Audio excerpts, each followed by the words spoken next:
Бәріне сәлем, мен сендермен Жасик. Менде сендерге екі жаңалығым бар. Біреуі жаман, біреуі жақсы.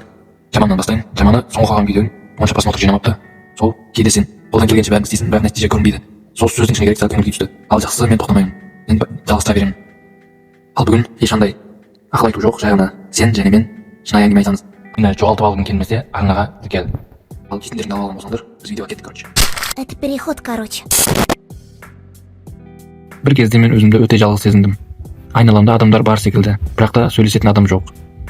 Мектепке барамын, сабағымды оқимын, үйге қайтамын. Күндер бір-біріне ұқсап кететін.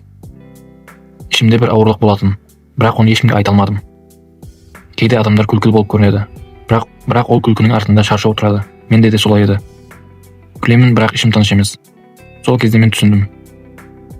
Адамға кейде көп адам керек емес, бір ғана тыңдайтын адам жеткілікті еді. Бір күні бір кішкентай нәрсе мені ойландырды. Бір адам жай ғана қалайсың деп сұрады, шынайы сұрады.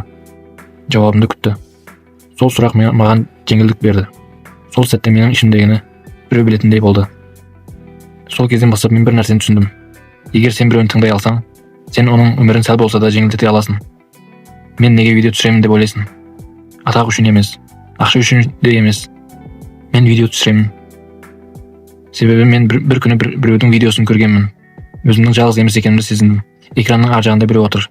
Және ол маған, сен жалғыз емессің, деп тұрғандай болды. Мен де солай болғым келді.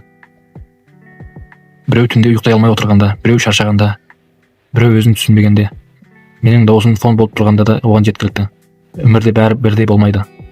Кейде тырысасың, бірақ нәтиже кеш келеді. Кейде мүлде көрінбейді.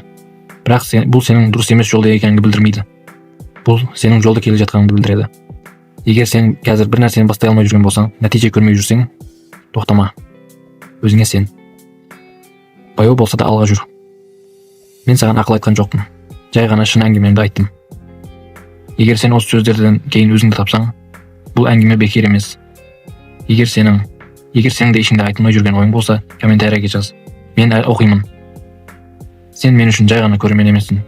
Сен тірі адамсың. Мен сені құрметтеймін. Осы подкаст осымен бітті. Келесіде тағы сөйлесеміз. Сендермен болған Жасик еді. Тыңдағаның үшін рахмет.